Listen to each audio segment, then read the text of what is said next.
Welcome to Your Mac Life for Wednesday, June 19th, 2019. I am your host, Shawn King, joined as always by my beautiful wife, Melissa. How are you? Hello. This episode is sponsored by Monty Melts. Chocolate or vanilla. Or vanilla. Logo coming, as Monty says. Strawberry coming soon. That's why you join in the pre-show. Because I know. From 5 to 5:30, we have the audio on and the video on, and we chat to people. We be silly. And it's the silliest part of the whole thing. On tonight's show, as always, we'll talk to our good friend Jim Dalrymple of The Loop. Sorry. At loopinsight.com. We're going to talk about the Apple Best Buy announcement. Interesting that didn't leak. There was no rumors about this coming up. Maybe it wasn't important enough, but maybe no one talked. That's obviously the case. We'll talk about that with him. We'll also talk about Facebook's Libra cryptocurrency type thing. And should you trust it? Don't trust Facebook with your money. That's stupid. That's just dumb. We're also going to talk about Twitter. The nice folks at Icon Factory just announced their new version, number 6 of their app, Twitterific, and people lost their shit because they're now, it's a free app, where it was a $5 app before, or it's a $2 a month app, or $10 a year app, or $30 forever app. And people losing their shit because they don't want to pay the money for the app. The previous version of Icon Factory's Twitterific had 89 free updates.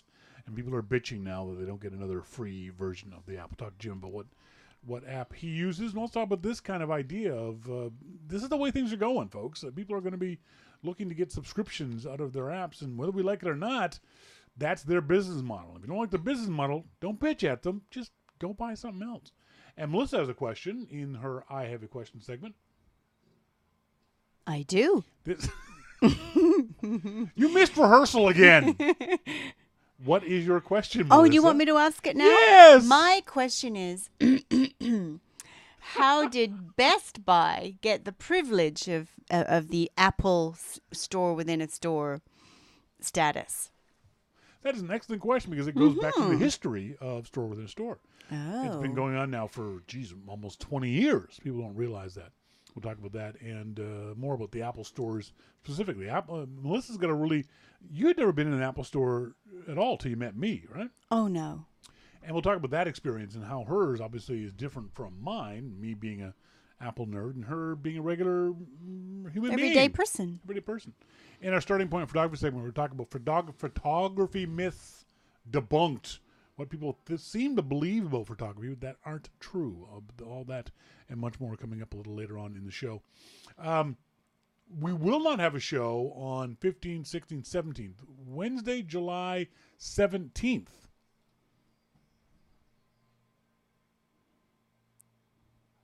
That's it? You're not going to... He's blanked out. I haven't blanked out. I was waiting for you to say something. Oh. I'm going to block off Melissa's We're going on a FaceTime. road trip. We're going on a road trip. Gosh, look at that. My goodness. We are going, for those folks... Oh, hang on. Let me get the map right. We are the little red dot down here on the right-hand side. That is a 2,000-kilometer, 27-hour drive around the interior of this beautiful province. We're going to go from our home here in Gibsons, British Columbia, again, the red dot there, to a town called Grand Forks, British Columbia, middle of nowhere. Nothing there. It's a beautiful little town. Oh, it's good. a picturesque little town. Then we're going to go to a town called Rossland. And why are we going to Rossland, Melissa? Rossland is the tallest town, highest in British Columbia. In the country. Canada. The highest elevation. You got me doing it now. Highest elevation town in Canada. In Canada. Then we're going to bypass Trail BC, which apparently is a shithole. We're going to go up here, all the way up here, Highway 3A, and then we're going to go to Slocan. We're going to go to the Slocan Valley. And why are we going to the Slocan Valley, Melissa? Oh, well, I used to live in the Slocan Valley. It's one of the prettiest places on earth. So we'll take this road up the Slocan Valley. You'll see up here to Balacan. And then you're going to go up along the river to the on a slow can. Mm-hmm. This is the stuff that I like, because this is where it gets the wee, wee, all that twisty bits right there. Or wee around there. This is the slow can lake. We'll go up there, and then we'll cut across at New Denver into more twisty, wonderful bits down here to another little town called Caslow. Tell me about Caslow. Oh, it's just picturesque and beautiful. Very out there, very isolated, but beautiful. But I keep wanting to go here to Slutty Bench, but then I realized it's just Shutty Bench. it's just the way he rolls. He I thought it wants was to go to Slutty Beach. Bench. I thought it was Slutty Beach. He'd love that. No, we're not going to Slutty Beach. And then down, what river, what lake is this? That's the west arm of Kootenay Lake. And then down through here to a town called Balfour, over to Nelson, British Well, Columbia. there's the west arm. That's Kootenay Lake, and then Nelson is on the west arm. Okay. And then the next, that's Tuesday. Nelson's where my son was born. That's right. We're going to go see where. Prettiest town in the country. Then we're going to go back up to the Slocan Valley because we're going to come back down. That's wrong. We're doing a loop. Yeah, you missed out. Anyway, we're going up and then across. Yes. And then we're going to go up here to a town called Vernon, and then down to Kelowna and over to Merritt, and then back and through Whistler to home. So it's going to be Quite an adventure. Mo says, what's wrong with Slutty Beach? You don't want to know about Slutty Beach, Mo. Okay. The problem is Slutty Beach. Mo wants to hear more about Slutty Beach. Slutty Beach is in Australia. So Slutty Beach is all over Australia. You want slutty beaches? You go to Australia. Men and women. That's going to be our trip. It's going to be interesting because it's going to be the first time we've gone on any kind of long distance trip on the motorcycle. All of our trips up to this point have been just day trips. We had one long day trip up to a place called Pemberton on the other side of Whistler, and that was 4 or 5 hours, 6 hours. Mm-hmm. Gorgeous road. Beautiful. Yeah. Well, all the roads around here, because the nature of the mountains that we have, cut through these mountain valleys, they're all really, really pretty. And the ocean's right there. If we're on this side, we have the ocean. But when you go to the interior, it's a whole different geography and whole different flora. Mm-hmm. I was surprised the first time I went north of Pemberton, how the vegetation completely different. Yeah. I was surprised. Different trees, different plants. It's different desert in there. Yeah. There's parts of it that are not registered, but are officially meteorologically a desert. Oh, there's rattlesnakes. Yeah. Which I don't want to know about. No, don't say that again. Stop it. Now, traveling by motorcycle is completely different from a car. That trip from our home to Nelson, you can do. It's a 9-hour trip. You can do that in a car in a day fairly easily. On one tank of gas, you fill up at home, you stop halfway in Grand Forks, fill up, and then you get into Nelson. No problem. On a bike, that's 5 fill-ups, and where it's 9 hours on the road, on a bike, it's probably closer to 12. Because on a bike, you get off, you have to stretch your legs, you have to fill up gas a whole lot more often. I've only got a 6-gallon gas tank, unlike cars, which will have a 20-gallon gas tank. I get decent gas mileage on it, but your tank's just not as big as a car, so you have to stop more often. Plus, the position you're in. One of the advantages of in a car, you can move around. You can change hands. You can, you've got but in a bike, you're in one position for the most part, locked in for hours and hours and hours on end. So you have to get off. You have to get off about every hour and a half, depending on your bike and the setup of it. And when you get off, you can stretch your legs, you can wander around, you get a snack, you get some water, all those things you can't do while you're moving. So it makes any motorcycle trip takes a lot longer, not a lot, but it takes about 25% to 40% longer time-wise than it would otherwise. So we have to spend one whole day just going halfway there, and then a good part of the next day wandering around, and then another 2 days getting home. So it's not as convenient as riding but in a car, but a heck of a lot more fun if you got the right bike. There are very few people on those crotch rocket, those sport bikes, could do this trip. Just because you can't be crouched down that long. So you need a specific kind of bike. My bike is what's called a sport touring bike. So it's kind of set up for long distance trips. We've got to get a backrest for Melissa because you'd just be more comfortable having something to lean back on, right? Everybody who's worried about my ass, I'm getting some sheepskin, and I'm getting get her a sidecar, and a backrest. So it'll be a different. I've only ever gone on the bike as it is now, and been okay. The sidecar is a funny idea. The problem with it is it ruins any cornering ability of the FJR. Said it's a sport touring bike. So if you did something like that, it'd be kind of fun. It'd be more comfortable for Melissa, but there'd be no point in having a sport touring bike because it couldn't be sporty. There are sidecars out there. And they look fun. They look cool.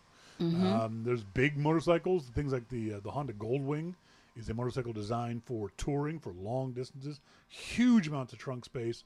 I got a back seat that's basically a Barca lounger that you just sit there, and I've seen so many Honda folks, usually women, on the back asleep. They're just my aunt has, but my aunt fell asleep. My Uncle James, of course, as you know, is an incredibly skilled bike rider, been riding all of his life. And there's no back or anything. They would do hardcore riding all the way down to Melbourne and in Australia. Auntie Kate had fallen asleep. I don't understand. He felt the bonk on his helmet, and she'd fallen asleep on the back of the bike. I don't know how someone could do that. She's a nurse. Yeah, true. So nurses fall asleep anywhere. So we're going to do that. We thought a little bit about camping, and then I realized I hate camping. Actually, if nothing else, it means taking a lot of gear that we don't have. Well, I've got we would have to buy a little bit of gear. Yeah. We'd have to buy you a deluxe mattress of some kind, foamy. Yes. And then all this gets strapped onto the bike. Yeah. So what we're going to do is we've got an Airbnb set up in Grand Forks. And then, so remember that deal I got in Nelson for the hotel in Nelson? Yes. And the other deal I got for the hotel in Kamloops? Great deals. Yes. Like $63 in Kamloops and $83 in Nelson? Yes.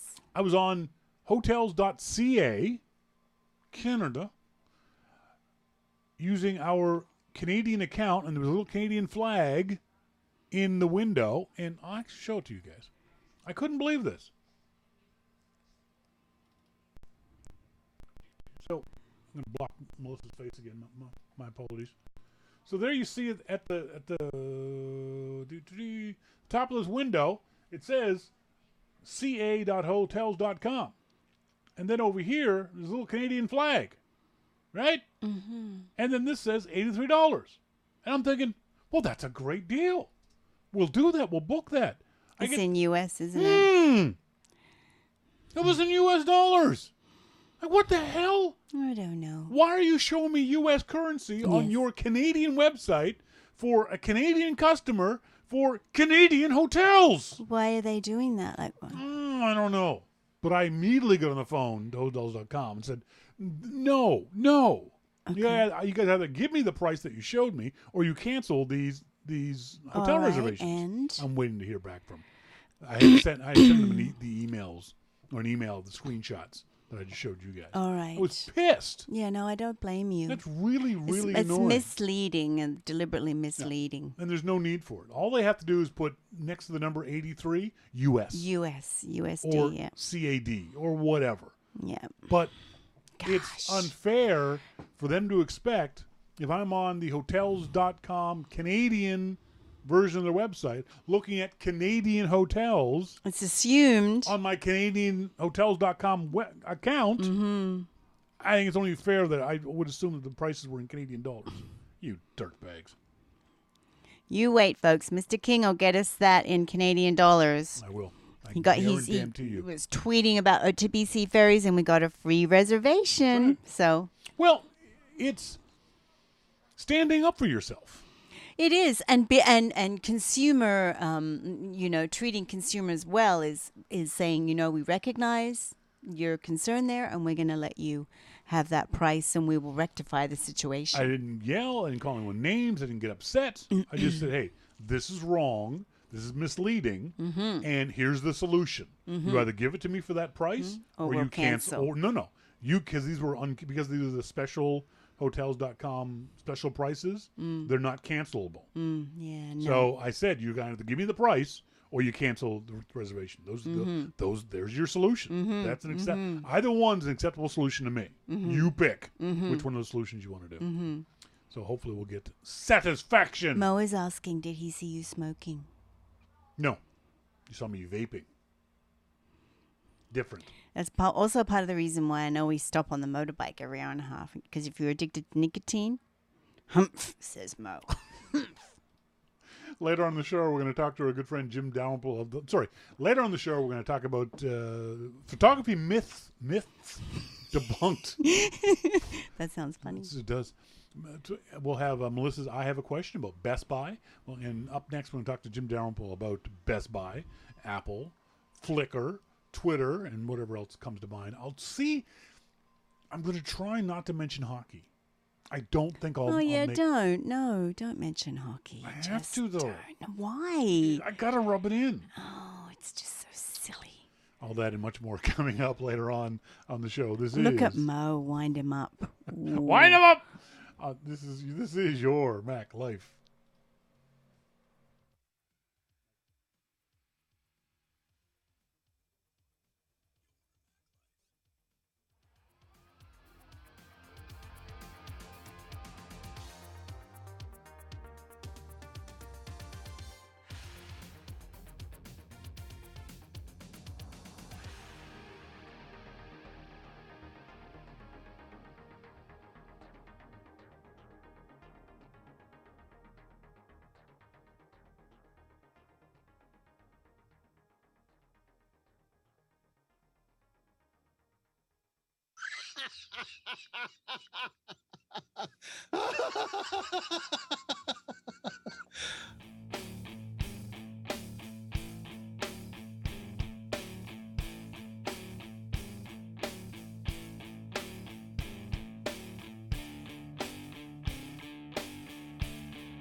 Welcome back to Your Mac Life, folks. Thank you guys very much for joining me here on the show this Wednesday evening. And our phone, as always, we have our good friend Jim Dalrymple of The Loop at loopinsight.com. Jim, how you doing?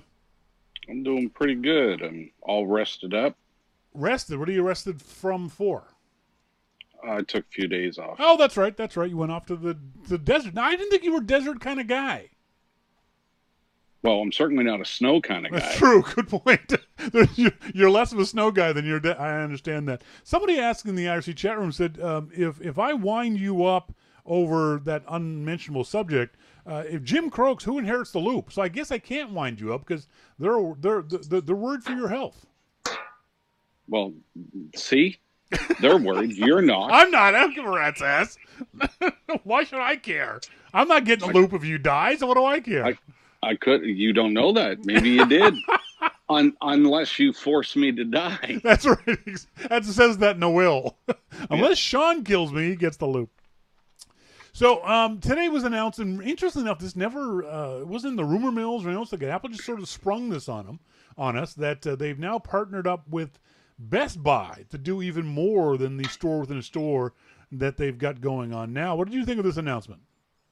Well, I mean, I thought it was good. I think Apple's being a bit overwhelmed with everything that they have. And if they're going to train the Best Buy people to do it the same way the Apple people do, then Good for them. Are you surprised it took this long? That's a tough question because we don't know the volume. You know, they could have had a lot of things going on that we didn't know about. You know, the volume could have been higher than what we thought. And it's not just one particular thing. It's, you know, I think everything weighs on the volume that Apple has to deal with. So it's something I would have expected to have happened at least 5 years ago, if not longer. Apple Store Within a Store has been in Best Buy for about 20 years now. And initially, I don't know if it's still true, but initially those Store Within a Store concepts, both in CompUSA and Best Buy and formerly Future Shop here in Canada, were staffed by Apple employees. They weren't Best Buy employees. They were Apple employees. So I just assumed that those guys would eventually take over from local Apple stores, Apple retail stores, when it came to authorized services.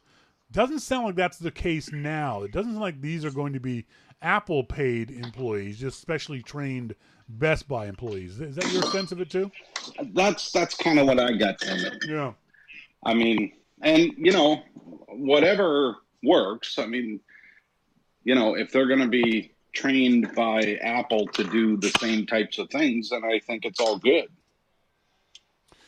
This also, I think, is something that Apple's doing to alleviate the pressures of the Genius Bar when it comes to fairly minor repairs, when it comes to screen repairs and things that they can do in one day or in one session at the Genius Bar. Now, Apple doesn't say anything about having to make appointments at Best Buy or anything else along those lines. You don't have to now, I don't believe, with the Geek Squad at Best Buy.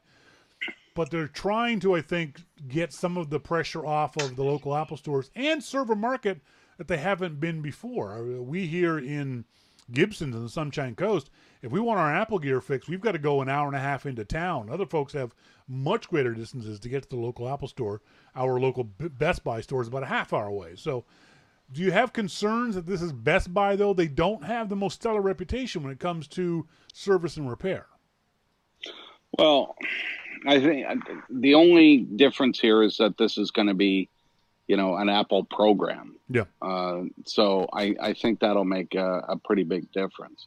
And just to be clear, you're an hour and a half away from everything. You're an hour and a half away from the nearest Moose, for God's sake. We're an hour and a half away from air. I mean, yeah. we got to get that stuff shipped in. Jeez. So, you know, for you to say that doesn't really mean a whole lot. Fair point. My biggest concern would be, the Best Buy employees historically have not been the greatest. The Geek Squad guys I know try hard, but you've got that many people. There's a huge turnover. If Apple's training these, that's always the knock on Best Buy employees, is there's a large turnover. It's a generally low-paying, low-skilled job working on the sales floor at a Best Buy, and the turnover is very high. Let's hope that's not the same for the technicians. The technicians obviously are going to be Apple trained and have been Apple trained. Again, that's why I think it's very interesting that this hasn't leaked up until now, that no one has said a word that this program was going to be in place until Apple announced it earlier this morning.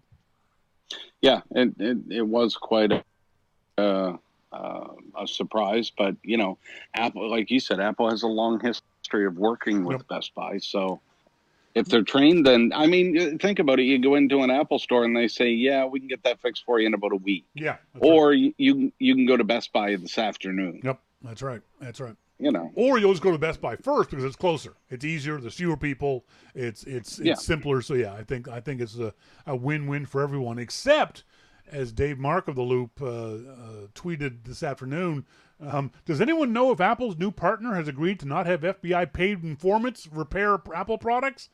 Oops, we all forgot about that, didn't we? Yeah. Well, there's that. I think it's more than just there's that, dude. I think it's a slightly bigger issue than. For those, that happened.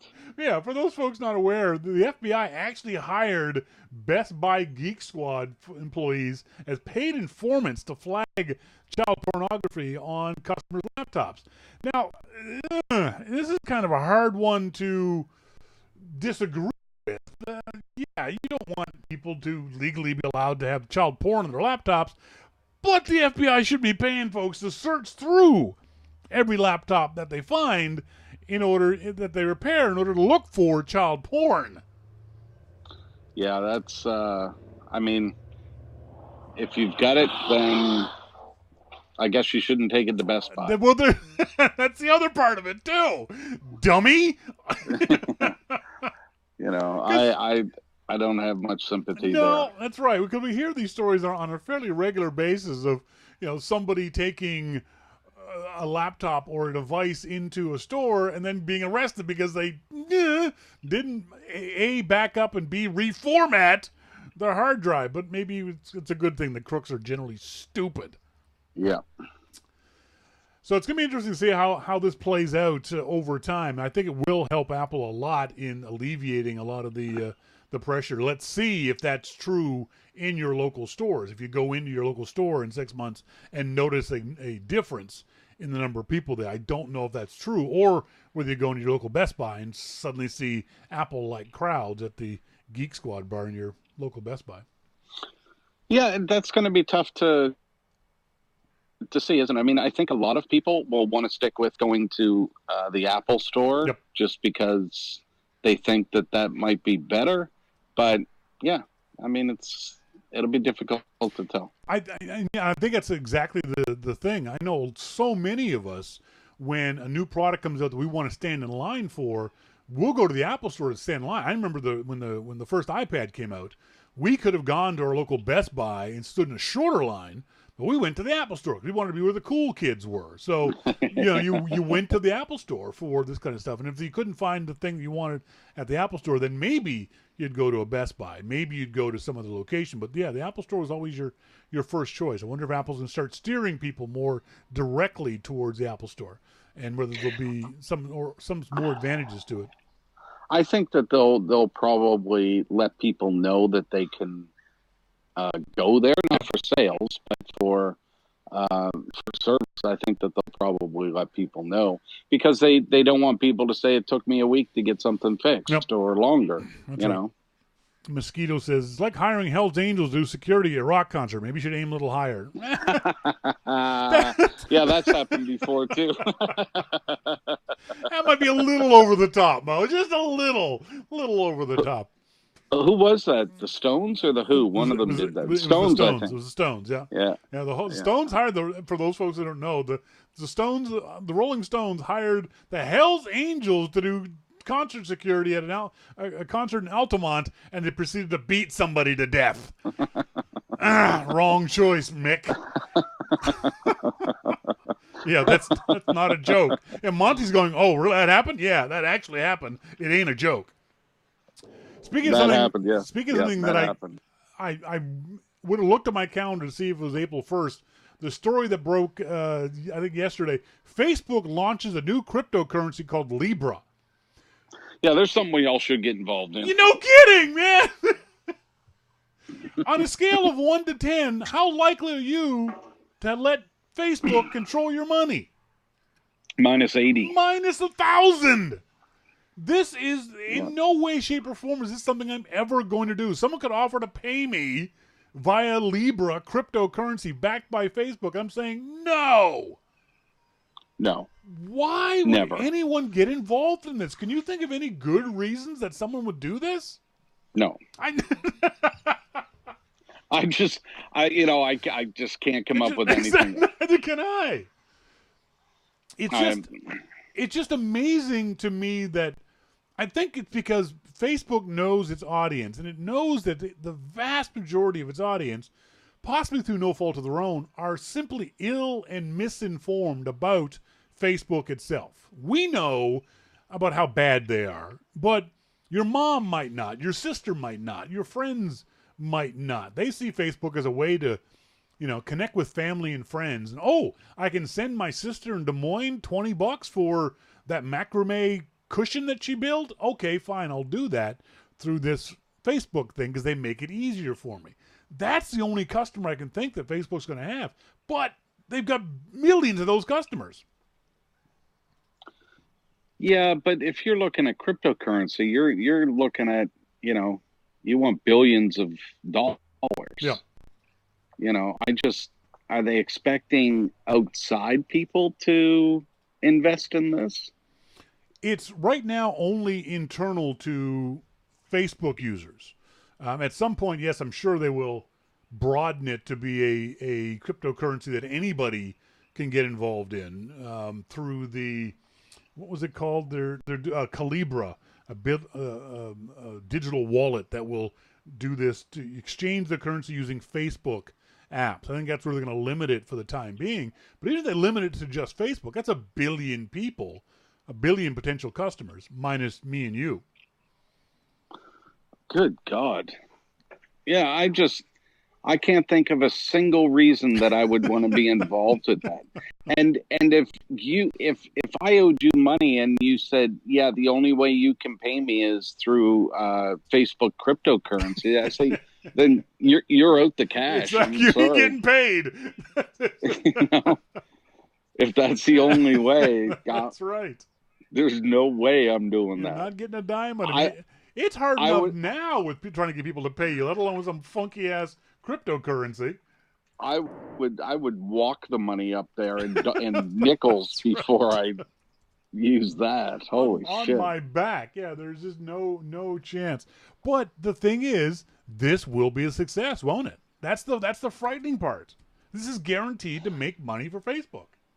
Well, it probably will, but there's so many cryptocurrencies out there right now. I mean, everybody and their dog has a cryptocurrency now, and I know that there's reasons to have it, but I just don't see it. So I'm staying the hell away from all of it.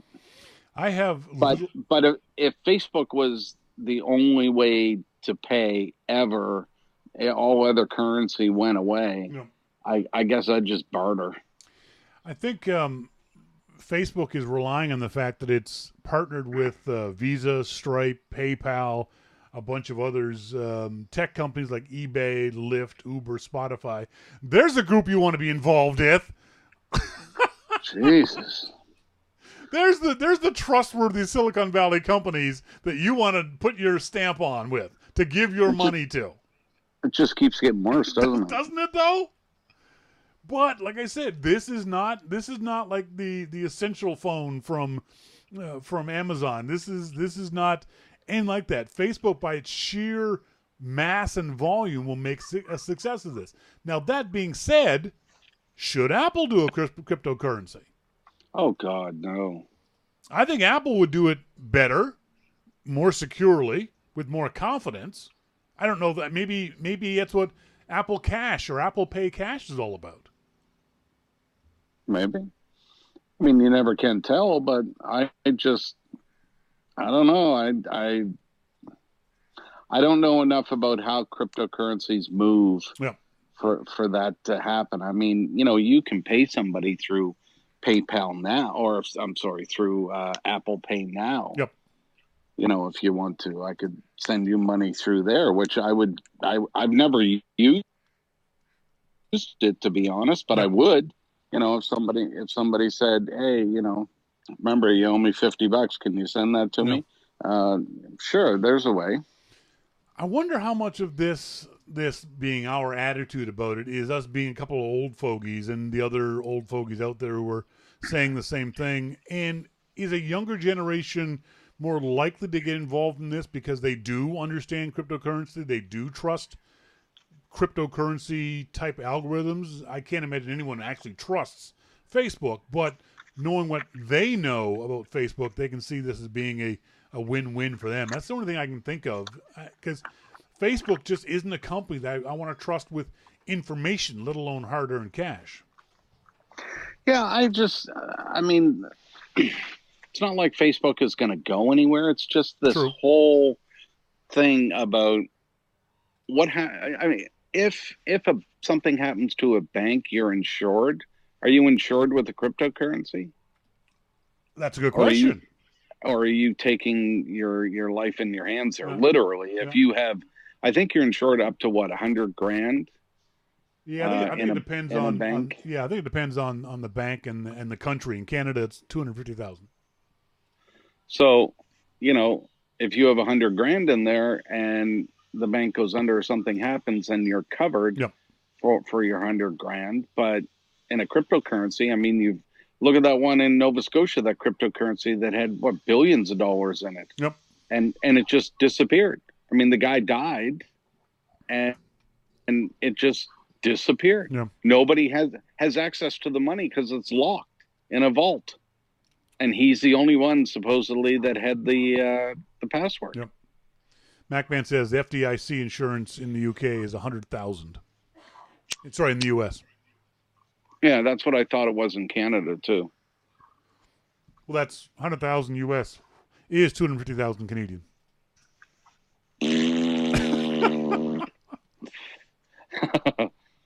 Let's move on. The really interesting story, and maybe this might be too inside baseball for a lot of folks, but there's a great company out there called Icon Factory. They've been around for a long time.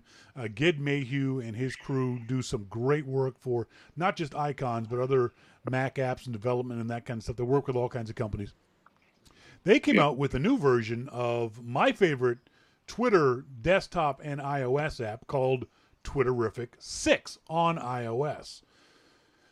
They did it in a completely different way from their previous version, Twitterrific 5. Have you ever used what's your most favorite, most commonly used Twitter app, Jim? You don't tweet a whole lot, but I like Twitterrific and Tweetbot, yeah. both of them. Those are the two best full-featured Mac and iOS Twitter apps. There is no Mac app for the native Twitter client.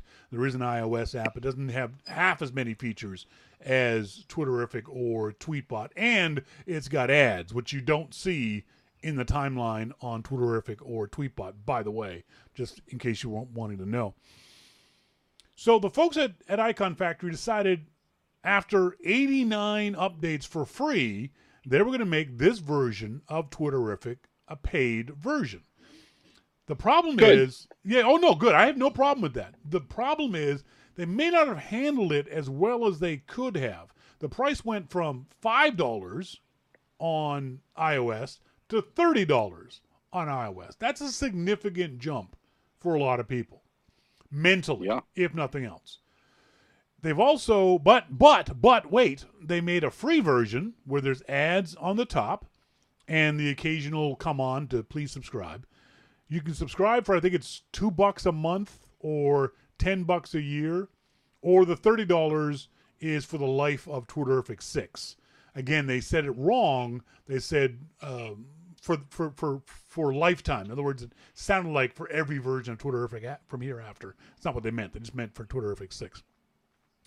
People lost their minds, called Icon Factory all kinds of names. I saw some of the awful tweets that people were throwing at everyone at Twitterrific. Zaphod, who is their tech guy, Ged, who is one of the founders and designers, the Twitterrific Twitter client, got all kinds of just awful things. What do you think about the new pricing of Twitterrific and whether they did it right or not? Well, I mean, I've said for a long time that people need to get over themselves and stop thinking that you can pay somebody 99 cents or free for all of the work. Yep. And that's what we expect these days. So if Twitterrific values, if the Icon Factory values their app at $30, that's their evaluation of the app. Yes. And you can go buy it, pay for it, and everything that comes with that. If you don't want to, then just stop. Yeah. Just stop. Yep. And what's interesting is that I think if you went to all of these people that are complaining and said, okay, why don't you work for the next year for nothing. Yep. You do all your work for nothing. No, they wouldn't like that at all. But they expect that everybody else will, just that they don't want to. So, they gave them options. You can have a free version. You can have a paid version. You can have a subscription version, whatever. Whatever you want to do, there's a version there for you. So if you don't want it, then just don't do it.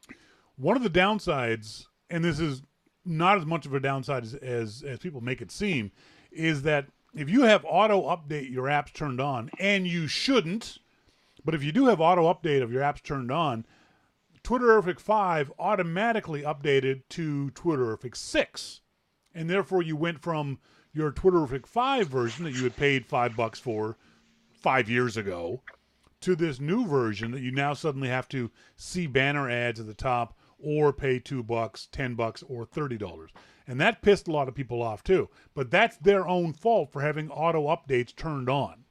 That's what happens with auto updates. They update, say with me, automatically. Yeah. So you can't complain to Twitterrific for something that you didn't do. Well, I mean, I have auto updates turned on, and I can see how people would be a little bit upset with that. Yep, I agree. But maybe you don't want to upgrade to the new version, and if that's the case, then you have audio updates off. Yes. We talked about this before, but on my Mac, there's no auto updates on my music machine. So I get to pick and choose what I want to update and what I don't. And that's the way that I have that machine done. My laptop is just all auto update. Just update everything. Really? Interesting. Yeah. On my laptop, but not on my Mac one, because I know what versions I want of things in my Mac version, in my music machine. But the rest of them, sure. I've got auto updates turned off on everything. I don't want anything to auto update because I've been burnt too many times by bad updates or updates that didn't do, or that took away features. Hello, Lightroom. And did things like that. So I've long since turned those things off, and I think everyone else should too. But if you don't turn it off, you got to understand what might happen. Yes, I understand that this $5 app that you paid for 2 years ago is now literally gone. It's no longer on your machine because you can no longer back up to your desktop like you used to be able to in iTunes and grab that little app out of your backup and put it back. You can't do that anymore. Yeah, I can understand why you're a little upset, but keep it in perspective. You paid $5 for this app you undoubtedly use at least once a week, if not multiple times a day, for X period of time, and these guys are asking you for $2 a month? Now, if you're not a heavy Twitter user, if you're the kind of person that looks at Twitter once a week, my wife is exactly that. She not a Twitter fan, that doesn't use it very much, usually uses it just to keep track of me. Hi, honey. But for her, I can see her saying, you know what? I pity her. I know. I've told her to unfollow me, and she refuses to do it. So that's on her. So I can get that you don't want to spend $24 a year for the next X number of years for that. That's fine. There are other apps out there that you can use. But if you use Twitter even slightly more than a couple times a day, I promise you Tweetbot and Twitterrific are worth the $2 a month, the $10 a year, the $30 the next 3 or 4 years. I guarantee you, if nothing else, for the muffling feature of Twitterrific. And I love Twitterrific's muffling feature. I've got so many. A lot of your followers do too. Well, no, it doesn't work that way. It doesn't muffle me, dude. That's not the way it works. But I've got so many muffle rules that the tech support guys at Twitterrific say they've never seen anybody, even themselves, with as many muffle rules as I have. They've been using me as a beta tester for some of this stuff because they want to see how far they can push their muffling rule limits, and I'm the one who's pushing the limits for them. But it's great because it allows you to muffle a word. So if you don't want to see spoilers, you can muffle the word spoiler in your Twitter feed. It won't block the tweet. All you'll see is so-and-so said the word spoiler, and then you can choose to look at it or not if you want to. And I it's great during the just past NHL playoffs.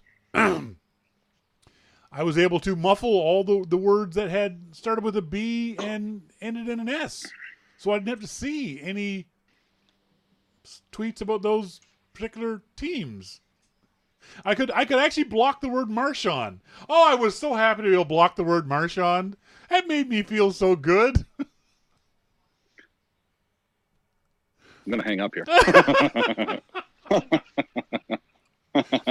But it's really good if you want to block hashtags or people's names or retweets. I follow Donald Trump because I'm a masochist, but he retweets all kinds of bullshit. So while I can still get Trump's tweets, but I can block his retweets. So I only see the things he's actually tweeted or some robot on his behalf, not the other retweets that he tweets of other people.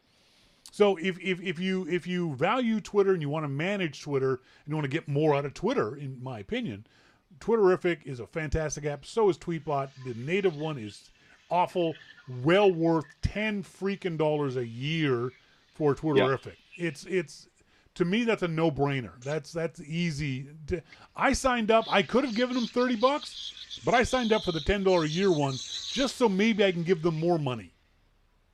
Maybe it'll be 4 years before they come up with the next version, and I'll have given them $40. I have no problem with that. I'll give them $40 because I'm such there's certain apps like that you just you don't care. I mean, Monty says then Twitterific should be a new purchase. Don't change an app I paid for into an app that I have to pay for, and removes the version that I've already paid for when that version still works. And I agree with you on that, Monty. Yeah. Do not disagree with that at all. That's what I was trying to say earlier, but couldn't figure out how to get it around. He's exactly right. Yes, I definitely believe that Icon Factory messed up on that one. Now they can point to the fact that if you've got auto update turned on, this is going to happen. But they still should have, especially with the huge price difference from $5 to $30. They should have seen the shitstorm they were going to cause by doing this.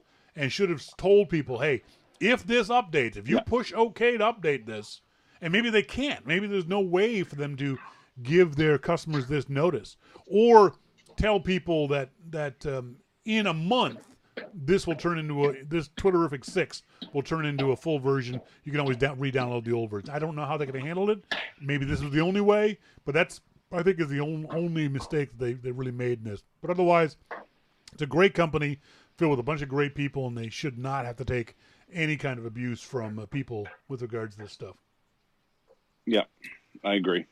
You saw this story we posted up on the Loop. Samsung deletes a frightening tweet warning that its smart TV can get viruses. Did you see this?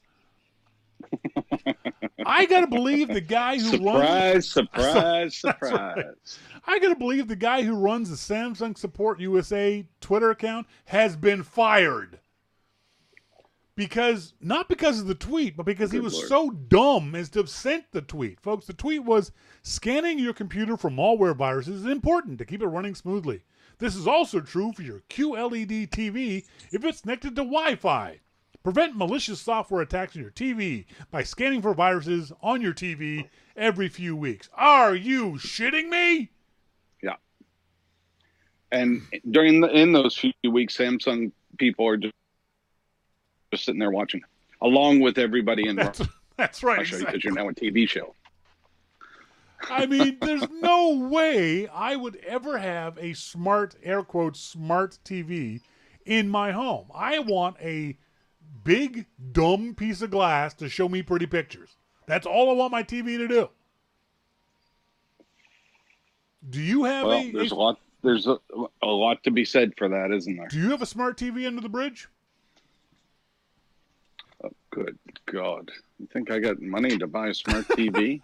Actually, I have an LG TV. Yeah.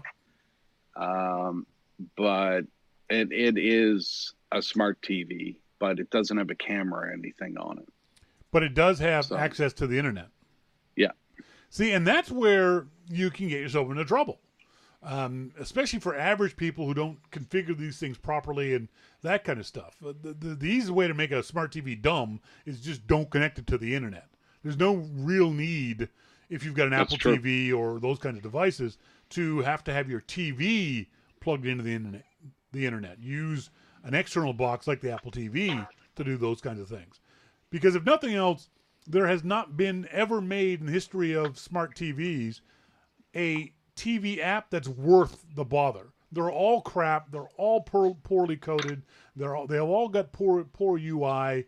It's just there's nothing good about any smart TV app, whether it's Netflix or anything else along those lines. Get a separate device and route your TV through that device. Don't hook your TV directly up to the internet, because that's what the potential is, that something bad's going to happen with all these shitty apps that are out there. Yeah. I'm with you. Do you see this story? And I'm so glad that we didn't pick this story up on the Loop. So many people did, though. Glassdoor's list of top CEOs. Tim Cook jumps to 69th spot. He was 97th, I guess, but now he's moved up to 69th in the Glassdoor's Employee Choice Awards. Do you think anyone should really give a rat's ass about this? No. This is one of those stories. This is what, as I said on the YML Daily newsletter, this is a press release masquerading as news. And any website that carried it should be embarrassed for carrying it. If nothing else, the guy in first place was VMware's Pat Gelsinger. I don't even know who the guy is. He had a 99% approval rate. Cook had a 92% approval rate. That's functionally zero. So there's 69 other CEOs between Cook and the number one guy at VMware, and Cook's at 92%. This is a bogus list. If there's that many people in the middle, you know what I mean? This is just getting Glassdoor's Employee Choice Awards, some free PR from all the websites who are Mac fans who will carry this, going, "Oh look, Tim Cook raised himself up to 69%." I guarantee you, Tim Cook doesn't give a rat's ass about this story. This sounds like a participation award. Basically, everybody got one. That's right. And they were all between 1 and 100, and but everybody still got one. Tim Cook can put it next to his bowling trophies. I mean, that's exactly what it's worth. It's utterly, utterly ridiculous. And any website that carried this story, you can't take seriously. And I'm sorry, Apple Insider, you're included in that list. I originally linked to Apple World Today, who is also in the list. It's just a ridiculous story that, again, no one should have bothered to write about, because it's just this company, Glassdoor, trying to get some sort of PR for their company and not actual news. Right. Disney Plus has put Apple TV in a bind. Did you hear this? Did you know this? Disney Plus won't launch. Disney Plus won't launch on November 12th, but it's already putting strategic pressure on Apple TV Plus. This is Disney has put the newbie Apple in a bind by blowing up its pricing and value proposition. How can someone know that? That's not it. No one knows what the pricing of Apple TV is. No one knows what Apple's so-called value proposition of Apple TV is. So Disney Plus can't blow it up. Until you know one or the other of those two things, you can't make that statement. We believe that Apple TV Plus, I think you said it was going to be $20 a month. Was that your guess? Oh, well, that's only if you get bundled. Different bundled. That's because right. They're bundling different stations at different prices now. Yes. So yeah, I think Apple TV standalone will be $11.99 to $12 US, and bundled with other things $19.99. But saying that because Disney has a larger catalog than Apple TV Plus, that's fair. That's true, absolutely true. And because it has a larger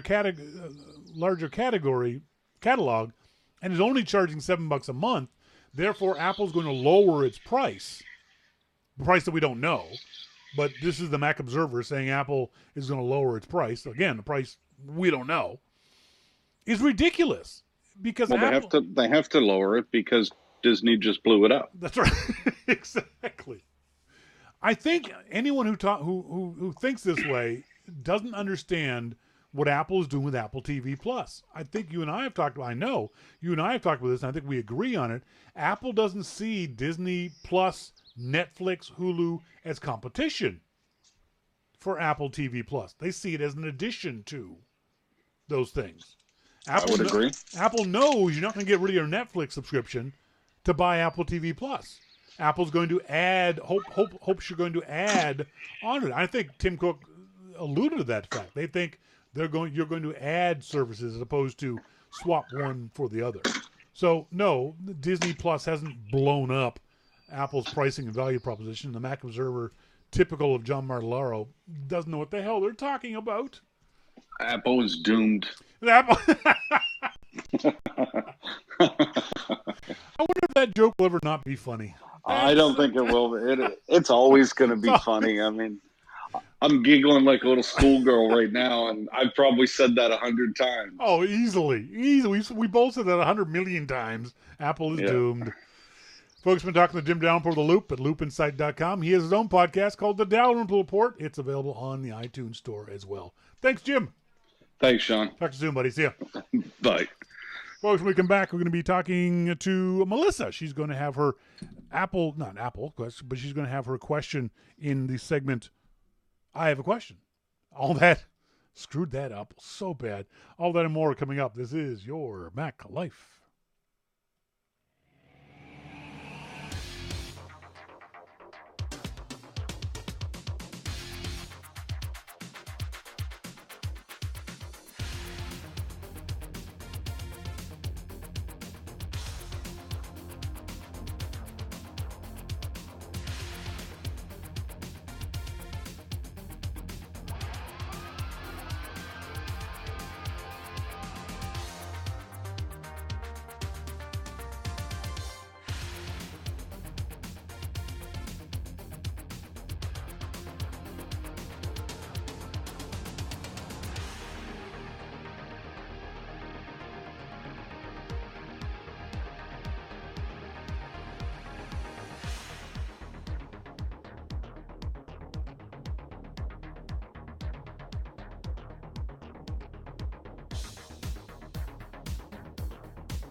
Welcome back, folks. Thank you guys very much for joining us here on this Wednesday evening. I'm Shawn King, joined as always by my very beautiful wife, Melissa. This is the I Have a Question segment by Melissa. Melissa, take it away. My question is, and this is seriously a wonder of mine, is how did Best Buy get the privilege of having an Apple store within a store? Because, you go to Best Buy and you think of getting a bargain, and that's where you go to get stuff. You wouldn't think. Yeah. I wouldn't think that an Apple store would be in there. The store within a store idea started off many years ago, like 2000. Someone find out when the store within a store first started. In a series of stores that are no longer around called CompUSA. And this was before Apple had its own retail stores. At this time, Apple had Apple third-party resellers, little mom-and-pop type stores that you go and get your stuff fixed. There weren't very many of them. Mm-hmm. So Apple wanted to have more outlets where people could buy stuff. They were probably thinking about their own stores at the time, but didn't want to jump into that deep end of the pool. So they partnered up with CompUSA and then eventually Best Buy and Future Shops here in Canada and others to basically designate a section of their store. Basically Apple would rent a chunk of their store's floor space. Apple would control the space. They would staff it. They would dress it, or put their own logo on it. They would put their own gear, and it was very obviously a different section of the store. It wasn't like you went over to this section and there was Windows machines and Mac machines. They were completely separate. Oh. And it was very successful for Apple. Apple sales went up, and I think that helped Apple decide, yes, let's build our own stores. If we're this good, if our sales go up this well. And CompUSA, I remember them saying at the time, something along the lines of, it increased their individual store sales by upwards of 30 to 40%. Yeah, so it's quite a privilege in a way. It was. That they're in. Mm-hmm. Because, as we all know, Mac users tend to spend more money than PC users. iPhone users, iPad users, iOS device users spend more money than Android users. There was a survey or a press release that went out, I think, yesterday. Upwards of 3 times more than an Android user for non-gaming apps. Mm. Mm. So this was a success. And CompUSA is long gone, and Best Buy's continued. The last time I was in a Best Buy was maybe 6-7 months ago, and I saw they still had the Apple store within the store. So because Best Buy, Apple's only got, I think, worldwide less than 500 stores. But Best Buy has 1,000 stores in the U.S., so by Apple opening up the Best Buys for people to take in to not only buy product, but now to get product repaired, they've just tripled their reach. 80% of the U.S. population is within, I think, something like a 45-minute drive of a Best Buy or a half-hour drive of Best Buy, where that's not true of Apple stores. But is there a plan to wean off of that and just have their own stores, or they would just always have a store within a store? Well, Apple already has their own stores. No, I know, but to just have their own. I mean, here we were talking about how, well, why don't they have one in West Van, because it's such a lucrative, rich area. No, Apple's always going to have their own stores.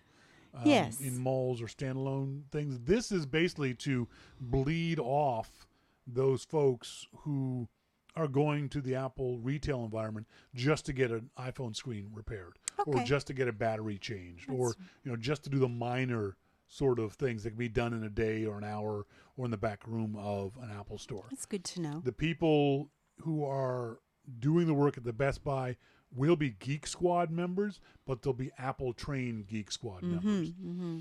And I don't know about the training of other companies, HP and Dell and those kind of companies. I do know, because I've been through Apple training.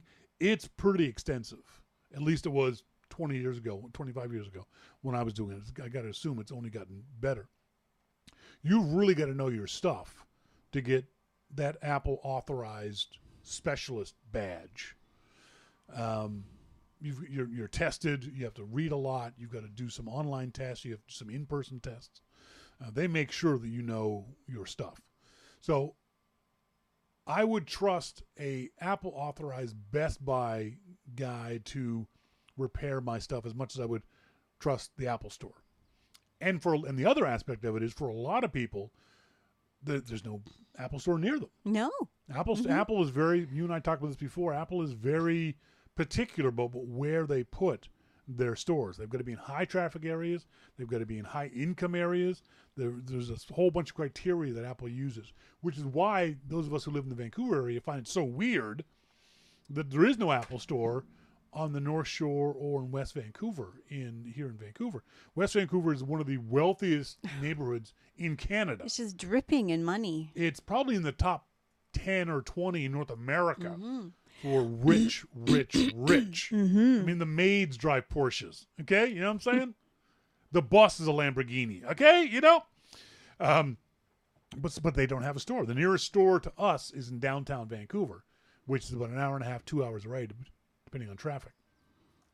And a lot of people have even worse things. I mean, I think there's one store in the entire state of Maine. Yeah, MacMan's saying that Apple retail 110 miles away, one way from where he lives. Yeah, and that's not unusual. There's a Best Buy 5 miles from his house. Yeah, and that's going to be very common for a lot of people, that kind of geographic nearness. So for people like MacMan, it's going to be great. If he needs something fixed or needs yes, you have to take right now, if you want to take your laptop in and you do tech support online, and the people online say, well, we need to take a look at your laptop. Please bring it into us. You're like, oh, crap, there goes a day. Will I drive to there and then drive home? At least now, in theory, you'll be able to go to your local Best Buy, half hour away, 15 minutes away, 5 minutes away, and do it that way. So it's a good thing for the employees. The biggest issue, and I don't know if you heard me saying this earlier, a while back, CompUSA or Best Buy got in trouble because its employees have been paid informants by the FBI. The FBI paid people when they got laptops in for repair to go through the laptop looking for child porn. Oh, yeah.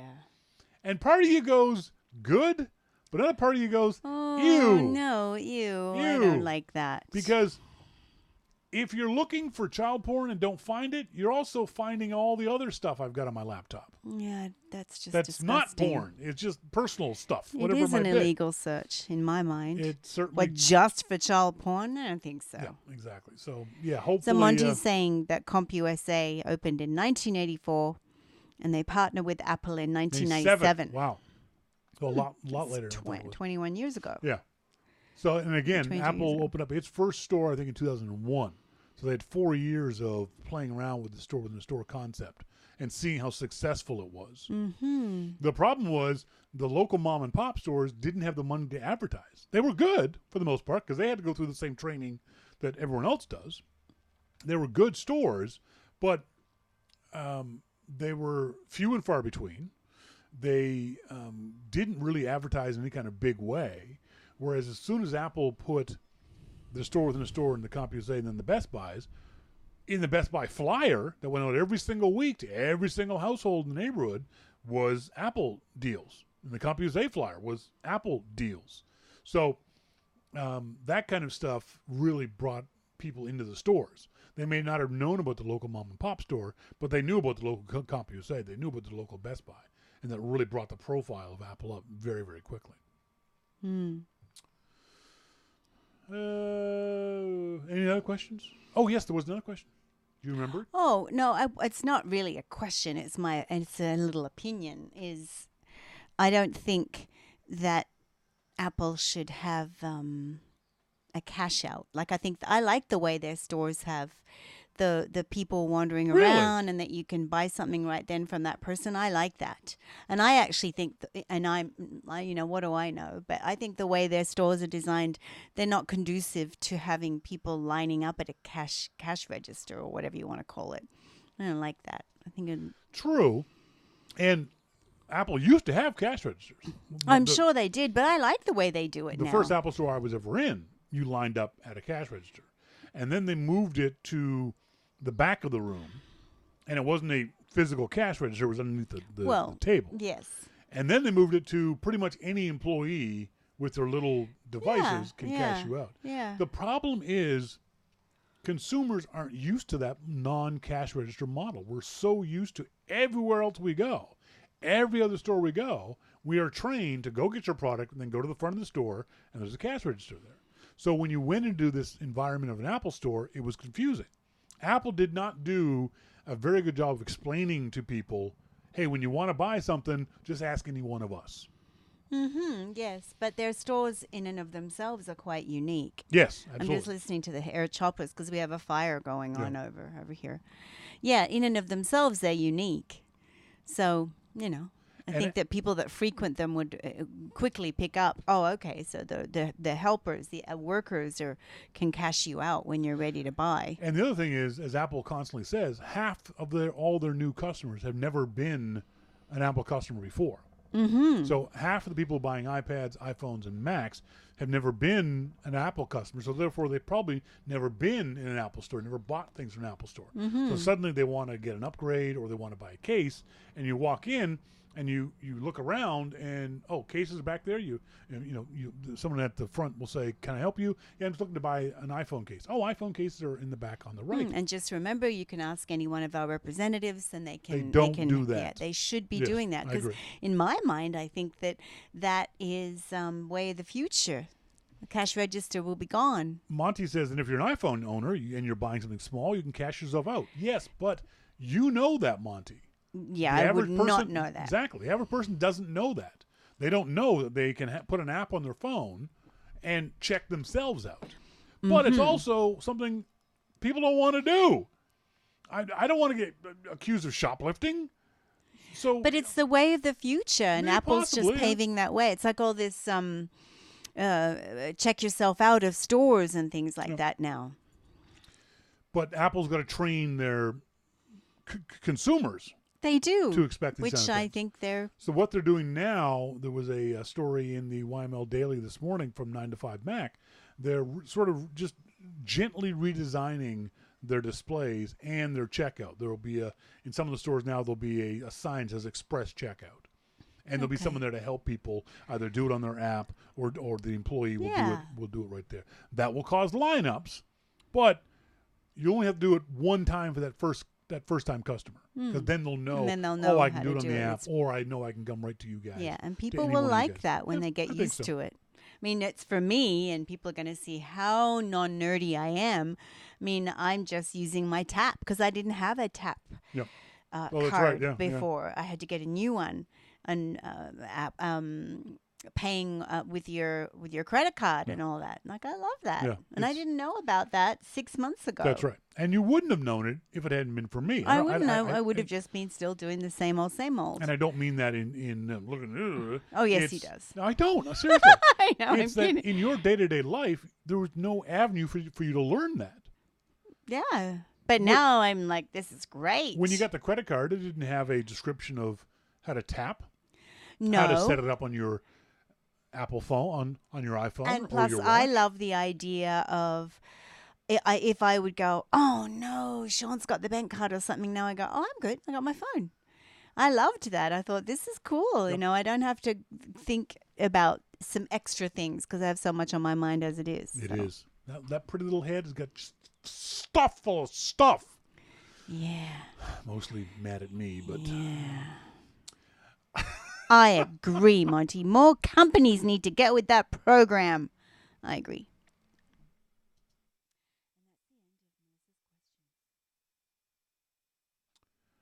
In our starting point photography segment for tonight's show, we're going to talk about photography myths.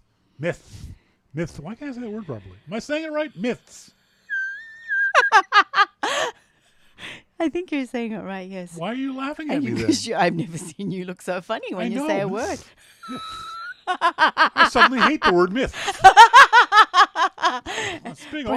Perhaps you should say it in another way so you don't have to make it a plural. Photography beliefs. What are the... okay, anyway, moving on. Yeah, let's just move on. One of the things, I just read this in on a blog post. Someone said you always need to shoot on a tripod. I know. Oh, even I know. People That's not true. trillions of photos a year. They don't even own a tripod. And maybe 1% of them use a tripod. Mm-hmm. No, you don't need to do it. Plus, who wants to carry a freaking tripod around with them everywhere they go? Mm-hmm. In very specific situations, yes, you would need a tripod. And what, Melissa, are those specific situations? If it's know. if it's very, very low light and you're going to have a wide open shutter because you and any movement, even breathing, even the shutter itself will create movement. Look at her. She's so smart. That's why I married her. Yes, if you want to freeze motion, you need either a very high shutter speed, which means that your shutter's open for a very, very short period of time, or you need to hold it steady. You can't hold your camera steady for anything more than 1/60th of a second, generally. And the lower the light, the higher the shutter speed. Sorry, lower the shutter speed. The lower the shutter speed. So if it's bright sunny, you can get away with 1/1000th of a second. But if it's getting towards twilight and dark, maybe 1/10, maybe 2 seconds to get the same shot. And you can't hold your camera steady. In those situations, you would need a tripod. Or if you want to do the same shot over and over again. So we were talking last week about HDR, where you would expose for the highlights, expose for the mid-range, and expose for the lowlights. You don't want your camera to have moved when you take those 3 different pictures, so you put it on a tripod and do it that way. But yeah, you don't need... Or if you're going to put it on a timer and run and be with a group of people.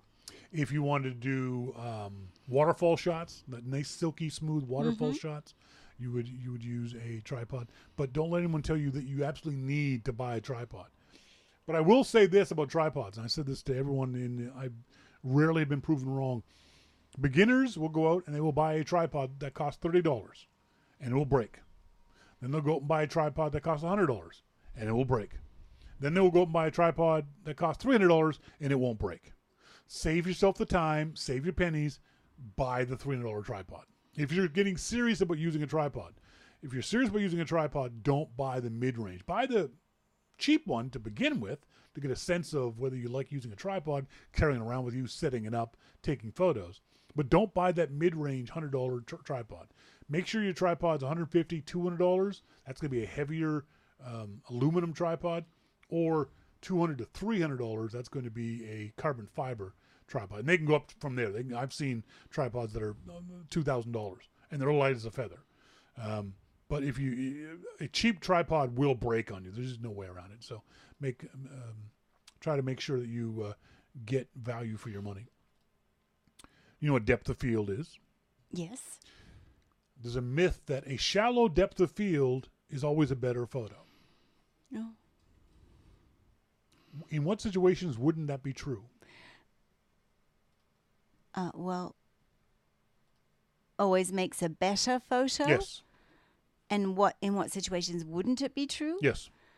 Well, what about a beautiful landscape or something Ding, like ding, that? ding, ding, ding.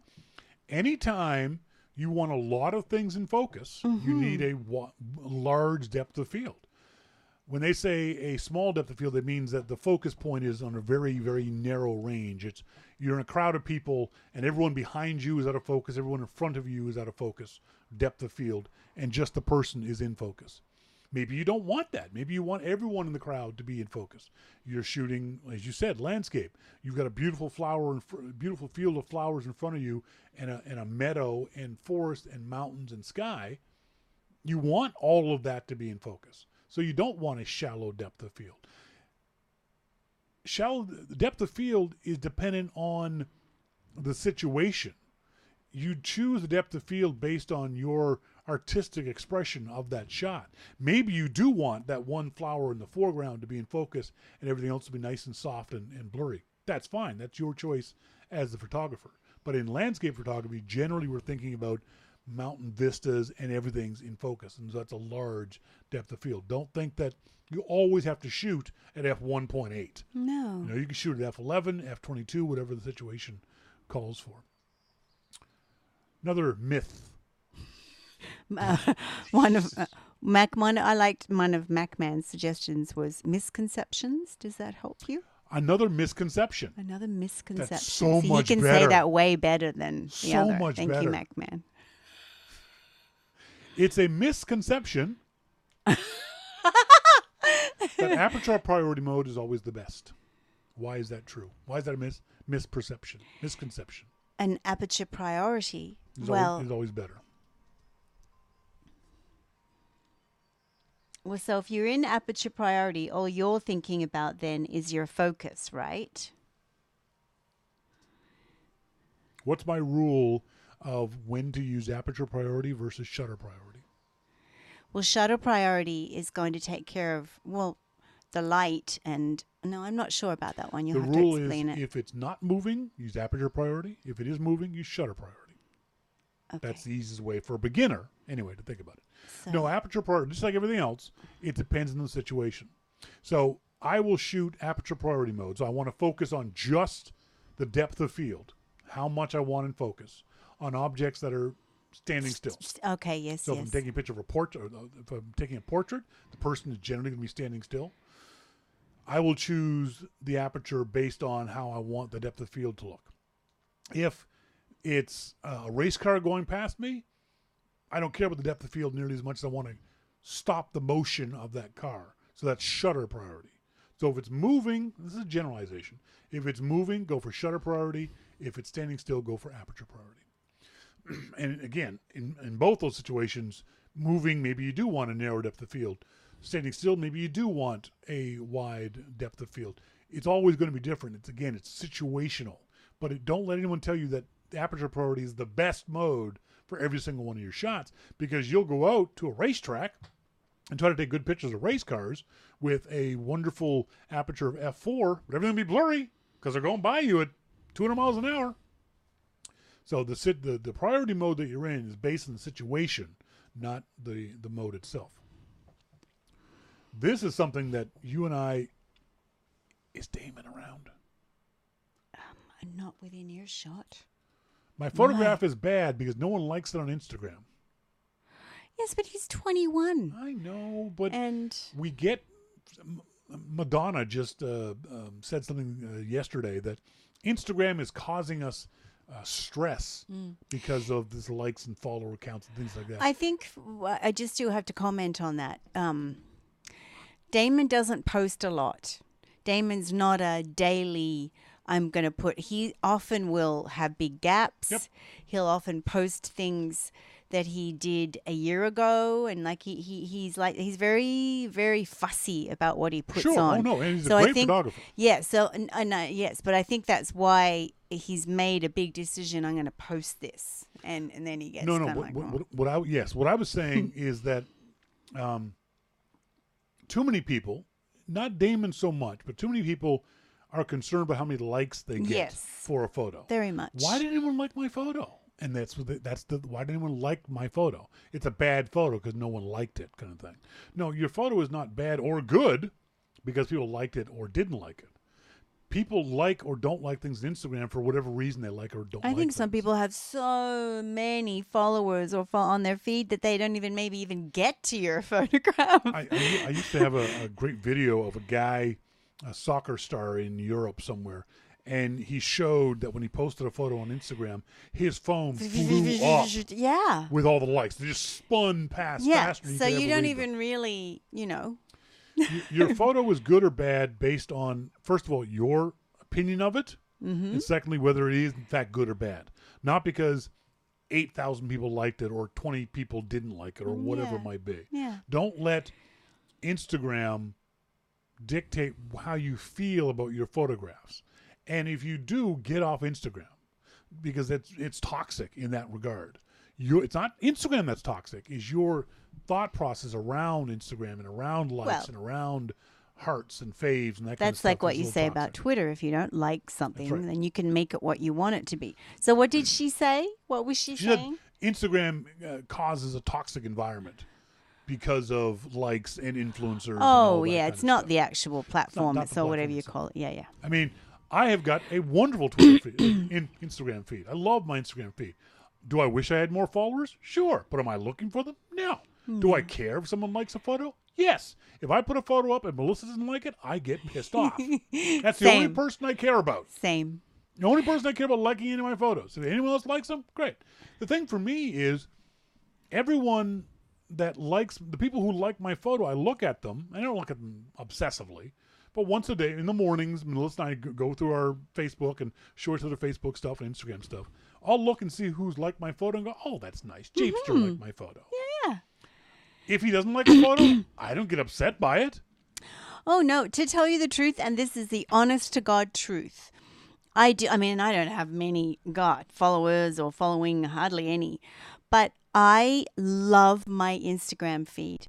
You didn't used to, though. I will sit like it's a photo album, and I'll sometimes go way back, and I just enjoy looking through it. I find it bright and happy, and it stimulates memory, and I think it's a beautiful feed. I love my feed. There was a guy who liked one of my Instagram photos who doesn't follow me. I don't know. He probably saw it from a hashtag.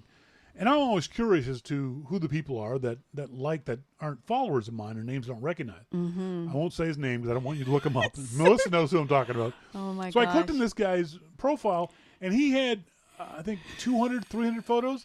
They were all of him. But exactly the same. It is bizarre to look at. It's like, is he deliberately making this like a freaky woo wow wow The only thing thing? that changes is his shirt. His shirt, but he's the same pose, sunglasses, same smile, and you sort of go through thinking, oh my he's God. a good-looking guy, too. Yeah.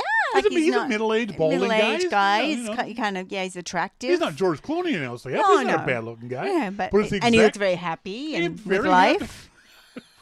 Just like, okay. I kept scrolling through going, I know. the same freaking photo. I know. over and And I over mean, again. it's like well over 100 or more of the same photograph. Oh, dear. Misconception. Photography is easy. Melissa, is photography easy? No. Yes. No, I would say no. I mean, picking up your phone or a camera and clicking and going around and taking photographs is easy, but I would say no, it's not, because you have to practice it and you have to learn about so many different things and do one thing. No, I don't think it's easy. I would say that the act of photographing is easy. Consistently creating compelling images is very, very hard. That's the hard part about photography. Yes. Is being able to see a photograph before you take the picture, as opposed to click, oh, that's not what you want. You don't want to be surprised by your own photo, right? Mm-hmm. You want to know what that photo's going to look like after you push that button. So create, and then again, consistency. Anyone can get lucky and take 25 photos and get one good one. Mm-hmm. But can you consistently take good photos over and over and over and over again? That's hard, because that requires knowledge more than luck. Preparation more than luck. You still need some luck, but photography is easy to do, but I guess hard to master. Okay, I'll go along with that. Misconception. Misconception. Get it right. I know, I'm sorry. Misconception. Always use the rule of thirds. Is that correct or not? No, it's not correct. Really? It is a good rule, but I've heard you say to people, see, Monty says nope, and MacMan says false. No, I've heard you say to people, this is a rule, but you can break it, depending on what your effect or what you're taking a picture of. It's one of those things I teach in photography. And like I said, I do tell the students, but it's like all rules. You have to know what the rules are to break the rules. Mm-hmm. So generally, for beginners, the rule of thirds is a good guideline. We can't call it the guideline of thirds, though, because that sounds stupid. It's a good guideline to practice with. Turn on your grid, and when you take pictures, use the rule of thirds. Don't put anything in the center, da-da-da. But there are some times when your composition just cries out for something to be in the dead center. Mm-hmm.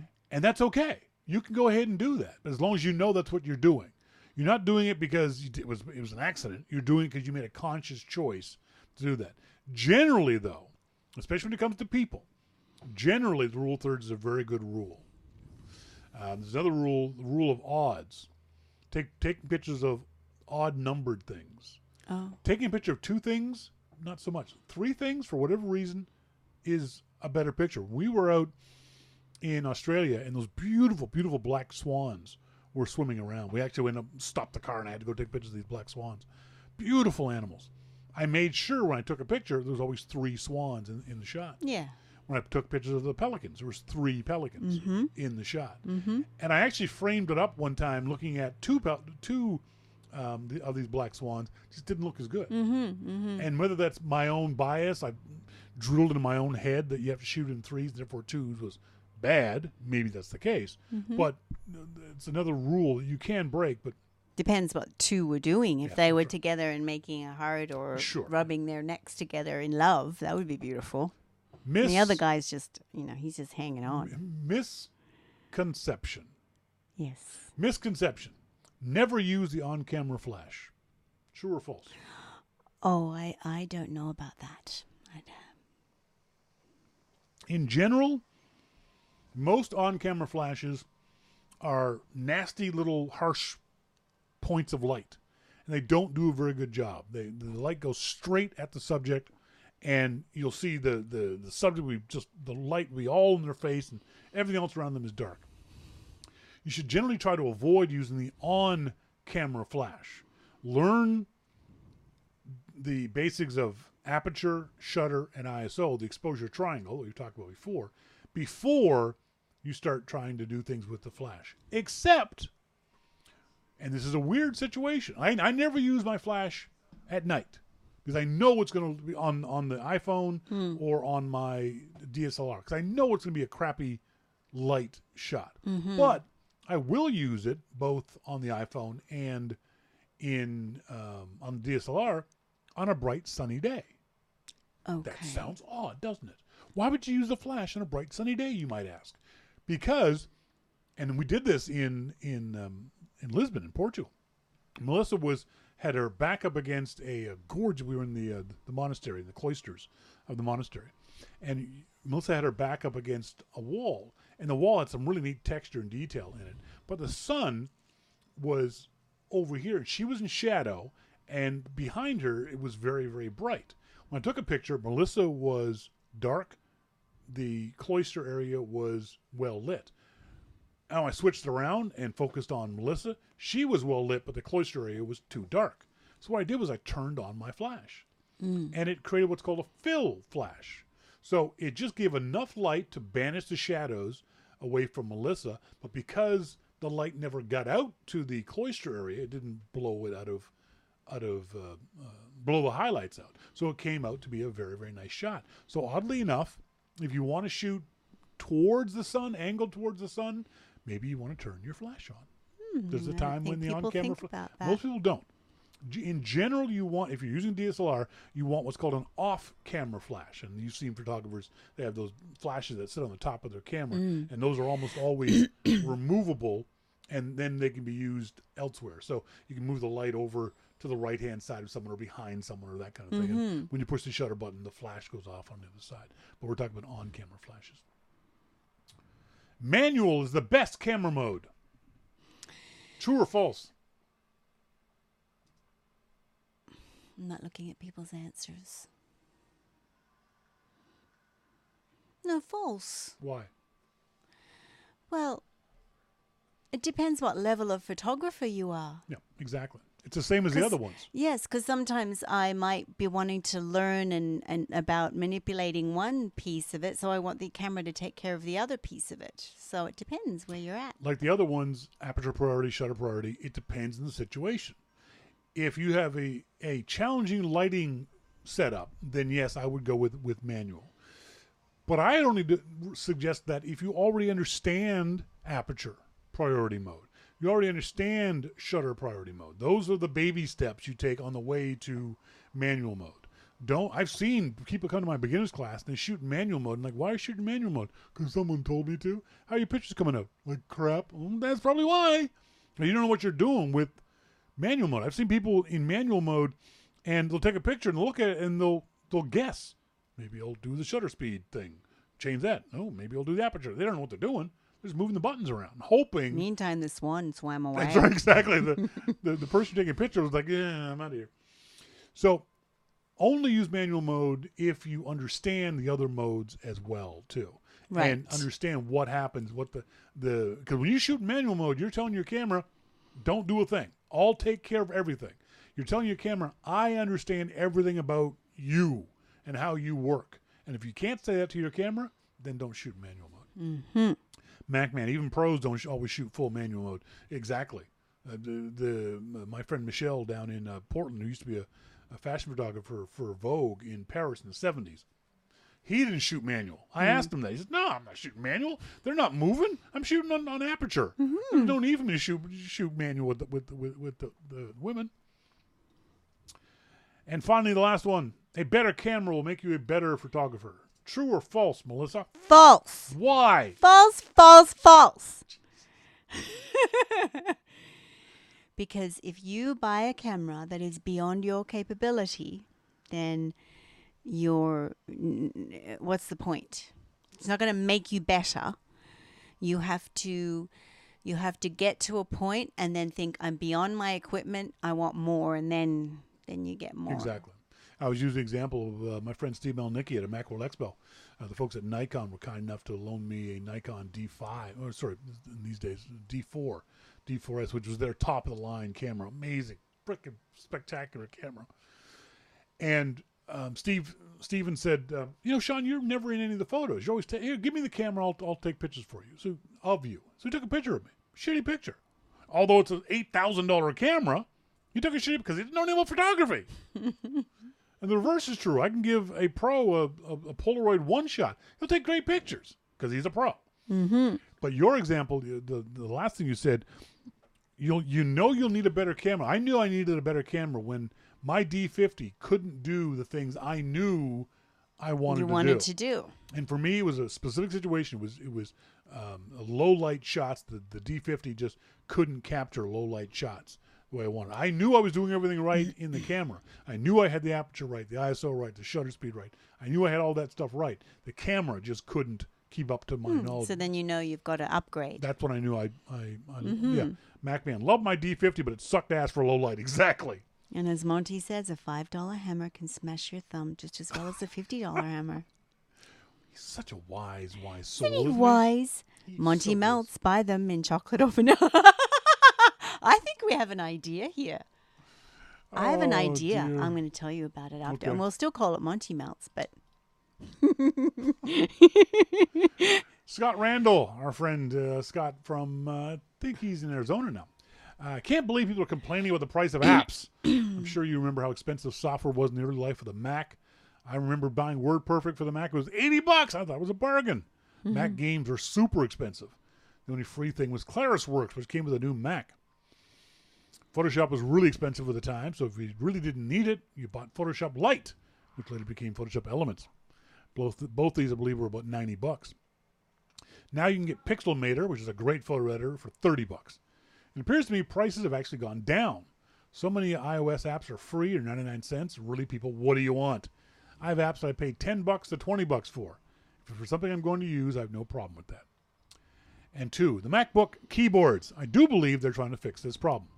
At the moment, I'm not pressured to replace my present laptop, a 2011 MacBook Air, but if I were, the only thing I would buy from Apple is the previous MacBook Air, which you can still get, and has the old-style keyboard, plus a more and better variety of ports. I know if you have problems with the Butterfly keyboard, Apple will repair it for free, but I would still buy something with the old-style keyboard and avoid possible aggravation. I don't need power in a laptop, just portability, and the Air is fine for what laptop I use. Any more heavy-duty work, I use my new 6-core Mac Mini, which can handle anything I do. Thanks very much for that, Scott. That's it. We're done. Show's over. We've gone past our allotted time. Out of here. Folks, I want to say thanks as always to our good friend Jim Downpaw of The Loop at loopinsight.com for joining us here each and every week. Did you mention the hockey? I vaguely sideways mentioned it, and I could just feel the tension. Since when does that scare you? I think as the season's over, there's no reason to dig anymore. I wanted to, believe me, I actually did want to, but you know what? I was the better man. I let it go. Maybe he's maturing. No, next week, gloves off? Nah, it's 2 weeks past the game. What's the next big sporting event coming? Well, for him, it's baseball. Oh. I think if I cared about the winner of the team, So if it was the Montreal Canadiens that beat the Boston Bruins, yeah, I'd be ragging on him for months. But it was the St. Louis Blues. I don't care about the Blues. So I didn't have a dog in the hunt except the fact that one of the dogs dead. Thanks to Jim Brown for being on the show. Also, thanks, as always, to you guys for being tuned into the show live or via the archive. As always, I've been Shawn King. I'm Melissa King. And you've been listening to Your Mac Life. See ya! Bye.